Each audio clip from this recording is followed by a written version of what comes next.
안녕하세요. 반갑습니다. 김낙교이사입니다. 네, 우리 시청자분들께 인사 한번 해주시죠. 예, 네. 뭐 새해 결심하신 분들 네. 꼭 그 결심 지켜가지고 예, 건강도 찾고 부자도 되시고 이렇게 복 많이 받으시기 바랍니다. 네. 네, 반갑습니다. 오늘은 이 돈이 되는 똑똑 정보 어떤 정보들을 알려주실지 궁금한데요. 먼저 화면으로 만나보겠습니다. 오늘의 똑똑 정보는 꼭 알아야 할 쉬운 경제 상식에 대해서 알아보겠습니다. 경제 상식에 대해서 알아보기 전에 경제 관련된 그 우리가 모르는 또 생소한 단어들이 굉장히 많거든요. 맞아요. 그리고 뉴스에서는 많이 나오지만 정확한 개념을 잘 알지 네. 못해서 잘 이해를 못하시는 분들이 많을 텐데요. 오늘 그에 대해서 한번 알아보도록 하겠습니다. 자, 먼저 우리 경제가 우리 생활에 얼마나 중요한지 설명을 좀 한번 해주시겠습니까? 예, 뭐 우리가 경제라는 단어를 많이 씁니다. 예. 예, 책에서는 경제를 이렇게 표현하고 있습니다. 투입된 것에 비해서 산출되는 것이 큰 게 경제적이다. 그렇게 이야기하죠. 네. 그러니까 우리가 부자가 되기 위해서는 투자를 해가지고 이익이 남아야 네. 부자가 되는 것이죠. 그렇죠. 예, 이게 투입보다 산출이 큰 게 경제적인 거니까 이게 왜 중요하냐면요. 우리가 부자가 되기 위해서는 순간순간 네. 의사결정을 해야 될 것들이 굉장히 많습니다. 그렇죠. 주식을 살 것인지, 예? 부동산을 투자할 것인지 네. 이런 결정들을 하실 때 과연 이게 투자를 해서 얼마만큼 이익이 날 것인지 하는 어떤 정보들도 필요하고 이런 경제적인 사고를 가져야 예, 부자가 될 수 있다 그런 이야기죠. 그렇군요. 그 요즘 흔히 말하는 경제 용어 중에 뭐 기회비용, 매몰비용이 굉장히 네. 많이 나오는데 이 용어도 좀 설명을 해주시죠. 예, 우리가 투자를 할 때 기회비용은 이런 겁니다. 어느 쪽이 이제 효과가 더 좋으냐, 이익이 더 되느냐 이런 거죠. 간단하게 설명하면 짜장면과 짬뽕 중에 짜장면을 선택하면 네. 짬뽕에 대한 기회가 날아가는 것이죠. 그렇죠. 예. 짬짜면 먹어야죠. 아, 그런 방법도 있습니다. 예. 예를 들면 또 치킨과 피자. 네. 그러면 피자를 선택하면 치킨에 대한 기회가 날아가는 것이죠. 네. 이건 기회비용인데요. 매몰비용이라 하면 우리가 의사결정하는데 전혀 상관없는 비용들을 이야기합니다. 예를 들면 우리가 펜션을 예약했다. 네. 그러면 이건 돈이 지출됐는데 네. 이건 끝난 겁니다. 가서 얼마만큼 행복하게 그 펜션 시설을 이용하느냐. 네. 그런 문제고요. 영화표를 샀다. 네. 그러면 이것도 또 이제 지나간 비용입니다. 네. 왜냐하면 내가 영화관에 가서 졸거나 아니면 중간에 나오거나 하는 네. 거는 영화표 산 가격하고 관계가 없다는 거죠. 네. 실질적인 예를 하나 더 드리면요. 이런 겁니다.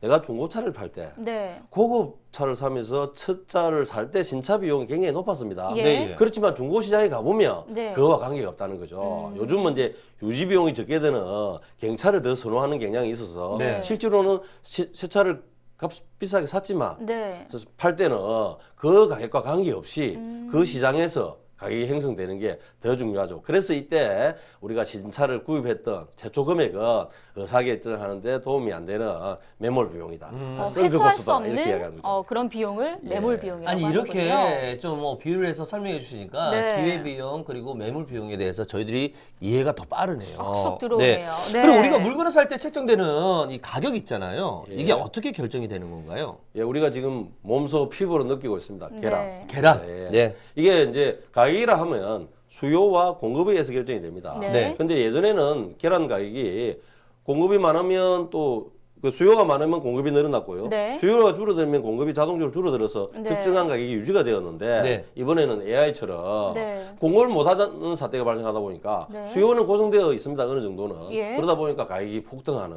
그런 논리인데요. 이게 이제 시장에서 수요와 공급이 만나가지고 예, 그 가격이 형성된다. 이렇게 보시면 됩니다. 아, 수요 공급이 균형을 이루는 점을 가격의 측정이라고 우리가 생각하면 되겠네요. 그렇습니다. 네. 요즘 이 물가가 많이 오르고 있잖아요. 그 물가란 정확히 어떤 개념인지 그리고 또 물가가 오른다라는 것도 어떤 건지 좀 설명을 해주시죠. 좀 아쉽습니다. 이게 네. 물가가 내려가면 우리 이제 시청자 여러분들이 생활하기 편하지 않겠습니까? 근데 네. 다 상승합니다. 이제 이게 그 상승을 하는데 전체적으로 상승하는 경우도 있고 네. 이제 우리가 지나간 시간을 이제 돌이켜 보면 이제 그 부동산이 갑작스럽게 이렇게 상승을 예. 했다는 또 이제 그 사교육비가 네. 또 뭐 굉장히 부담될 만큼 상승이 됐고요. 그다음에 또 한때는 또 대학 학자금이 또 그쵸. 올라갔었습니다. 네, 예. 이렇게 해서 이제 그 다른 것은 내려가지 않고 하나씩 올라가다 보니까 물가가 올라가는데요.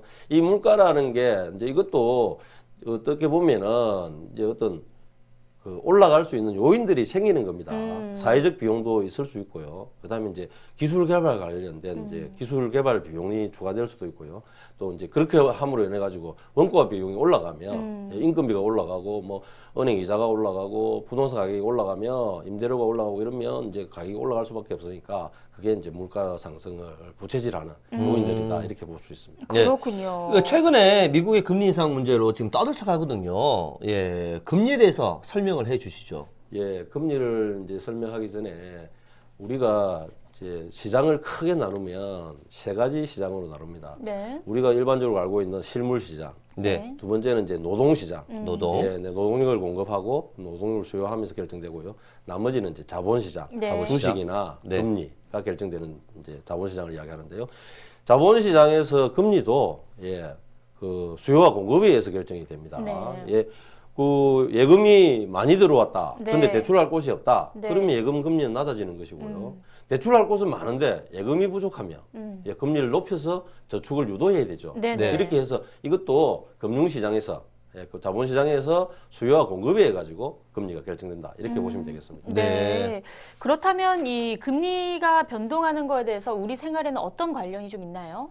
예, 많죠. 지금 뭐 금리가 올라가면 부동산 대출을 받으신 분들은 당장 부담이 되지 않겠습니까? 그러니까 부동산 시장에 바로 영향을 미치고요. 또 금리가 올라가면요. 주식 시장에서 수익률이 금리 쪽이 더 높으니까 주식을 팔고 금융시장으로 오겠죠. 네. 또 금리가 내려가면 이 예금을 인출해서 이제 주식을 투자해서 좀 더 높은 수익률을 이제 보장하기 위해서 주식시장 오기겠죠. 그래서 금리라는 건 많은 이제 그 우리가 그 실물 경제에 많은 영향을 미칩니다. 그렇군요. 금리에도 종류가 많죠. 많습니다. 이제 단리, 복리, 뭐 실질금리, 명목금리 이렇게 있는데요. 네. 복리라 하면 사채업자를 올리면 됩니다. 이자에 이자가 붙은. 그렇죠, 네. 그렇죠. 예. 복리도 합리적인 복리가 있는 것입니다. 우리가 예금을 했을 때 1년 지나고 나면 1년 지난 이자에 대해서는 또 이자를 붙여주는 게 합리적이겠죠. 네. 사채업자들은 뭐 하루에 이자가 붙고 네. 일주일에 이자가 또 붙고 이런 건 이제 불합리한 복리지만 예, 그래서 이제 그 단리 복리가 있고요. 그다음에 이제 실질금리와 명목금리는 우리나라는 지금은 많이 개입이 줄어들었습니다. 뭐냐 하면 이제 실질금리 플러스 인플레이션이 이제 명목금리가 되는데요. 네. 우리나라는 네. 지금 인플레이션이 예전에 비해서 거의 줄어들었기 때문에 네. 실질금리와 명목금리는 차이가 거의 나지 않고 있는 상황이에요. 실질금리는 물가 상승률을 고려한 거네요. 그렇습니다. 인플레이를 고려한 거죠. 네. 대출을 할 때 우리가 뭐 변동금리, 고정금리 이렇게 얘기를 많이 하거든요. 예, 어느 것이 더 유리한 건가요? 유리하다. 뭐 이자가 올라가면 예금을 저축한 사람들이 유리합니다. 대출 받은 사람이 불리하고요. 네. 네. 이자가 내려가면 대출 받은 사람이 유리하고 예금한 사람은 그렇겠죠. 불리하죠. 예, 이것처럼 이제 고정금리냐 변동금리냐에 따라서 상황에 따라 달라지는데요. 금리가 인상될 것 같으면 고정된 금리보다 변동금리가 이제 불리할 수 있겠죠. 네. 고정금리를 가는 게 좋을 네. 것이고요. 이자가 내려가게 되면 이제 그 고정금리보다 변동금리가 대출자 입장에서는 유리할 수 있죠.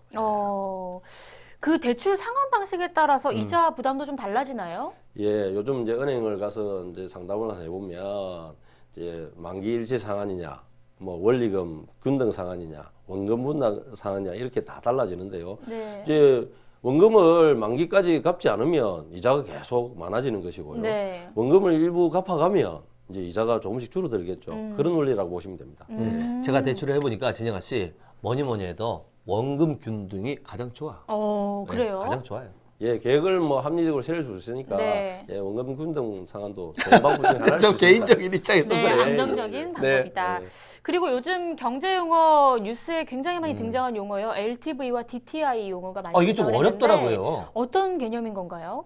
예, 우리가 뭐 LTV나 DTI 단어를 정확하게 뭐 외우지는 못하시더라도 네. 지금 제가 설명한 내용은 우리가 이제 꼭 시청자분들이 기억을 하셔야 됩니다. 네. 뭐냐하면 DTI라는 거는 자기 소득 중에 부채를 상환할 수 있는 이제 한도를 정해 놓은 겁니다. 네. 예를 들면 내가 연봉이 5천만 원이면 네. 지금 우리나라에서는 60%라고 제한을 해놨거든요. 네. 3천만 원 범위 내에서만 이자와 원금을 갚을 수 있게끔 대출을 제한한다는 뜻이고요. 네. 예, LTV라는 거는 담보 평가 금액 대신 비율에 비교해서 네. 몇 프로까지 대출해 주냐 이런 건데요. 70%입니다. 주택을 기준으로 해서. 예. 주택담보대출이라 생각하면 되겠네요. 그렇죠. 예. 그러니까 담보는 뭐 예를 들어서 5억짜리를 이제 사고 싶다. 네. 그러면 은행에서 대출해 주는 것은 3억 5천까지만 네. 70% 해주고 나머지 1억 5천은 본인이 부담을 해야 되는 것이고요. 예, 또 그 우리가 원금하고 이자하고 상환하는 것도 네. 뭐 부부 합산입니다. 그 만약에 부부 합산 연간 소득이 1억이면 예. 60%까지 6천만 원까지 범위 내에서 원금과 이자를 상환할 수 있는 범위 내에서 이제 대출을 해준다 그런 이야기죠. 이게 또 너무 높아지게 되면 이 서민 경제가 자칫 불안정해질 수 있으니까 꼭 필요하겠네요. 그렇죠. 이제 무리하게 대출하고 해서 음. 이자도 뭐 상환 못하거나 원금 상환 못하는 네. 이런 사태도 맞게 되고요. 지금 이제 뭐 서울 쪽은 그 주택 분양이 재건축 이런 가격이 굉장히 네. 높지 않습니까? 그러면 이제 10억 같으면 7억까지만 대출을 해주니까 3억이라는 돈이 예, 그 본인이 가지고 있어야 된다 이런 이야기입니다. 예. 그렇군요. 자, 그리고 우리 한율의 변동이 우리 경제에 미치는 영향에 대해서도 좀 알려주실까요? 예, 뭐 뉴스에 자주 나옵니다. 네네. 환율이 높아지면 수출업자가 유리하고 네. 수입업체가 불리하고요. 환율이 낮아지면 수출업자가 그 불리하고 네. 예, 수입업자가 유리해지는 것이죠. 예, 이런 걸로 봐서는 환율이 우리나라 경제에 미치는 영향이 굉장히 예, 높습니다. 그렇죠. 예, 그렇습니다. 그 은행 거래를 하면요 신용 등급 중요하죠. 몇이다 이렇게 말을 하는데 그 신용 등급은 관리를 도대체 어떻게 하면 되죠? 이게 나는 높다고 생각했는데 그게 아니더라고요. 막상 저 가보면요 당황스러울 때가 있어요. 예, 이게 참 부자가 되는 방법 중에 신용 등급 관리가 굉장히 중요한 기본적인 요소입니다. 네. 부자들은요 돈이 많으니까 신용 관리도 잘 됩니다. 그리고 하는 방법도 잘 알아요. 예. 네. 근데 우리가 서민이고 부자가 되기 전에는 신용 관리가 굉장히 어렵지 않습니까? 네. 이자를 제때 꼬박꼬박 내야 되고요. 네. 대출을 받을 때도 자기가 상환할 수 있는 범위 내에서 해야 되는 것이죠. 그리고 카드 사용도 마찬가지입니다. 네. 이래서 자기가 그 금융기관과 약속한 것을 잘 지키면 신용이 올라가서 네. 이자도 낮아지고 대출도 더 많이 받을 수가 있는 것이죠. 그렇게 해서 부자가 될 수가 있는 것인데 뭐 실수를 한다거나 예. 까먹는다든지 해서 늦게 내거나. 지체를 하거나 연체를 하게 되면 신용이 내려가게 되고 뚝뚝뚝 떨어지는군요. 그리고 올해 들어서 이 최저임금이 올랐거든요. 예. 근데 이 최저임금이 많이 오르면 오를수록 뭐 좋다, 아니다 이렇게 말씀하는 분들도 간혹 계시더라고요. 최저임금이 오르면 좋은 거 아닌가요? 예, 최저임금 적용 대상자가 우리나라에 많습니다. 예. 그래서 그분들이 이제 실질 소득이 높아지니까 좋은 게 맞죠. 근데 네. 또 전체적인 측면에서 보면 이제 임금이 올라가면 10사람이 일해야 될 것을 뭐 8명, 9명이 해야 되고요.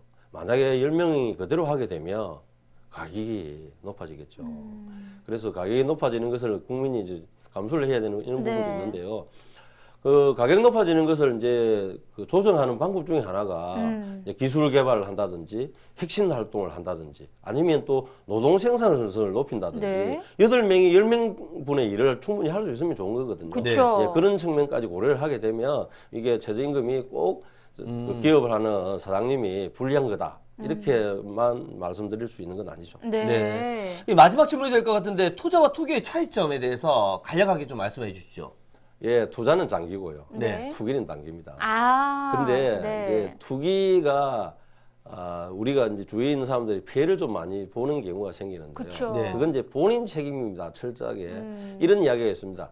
리스크가 높아야 이익도 크다. 하이 리스크, 하이 리턴이라는 말이 있는데요.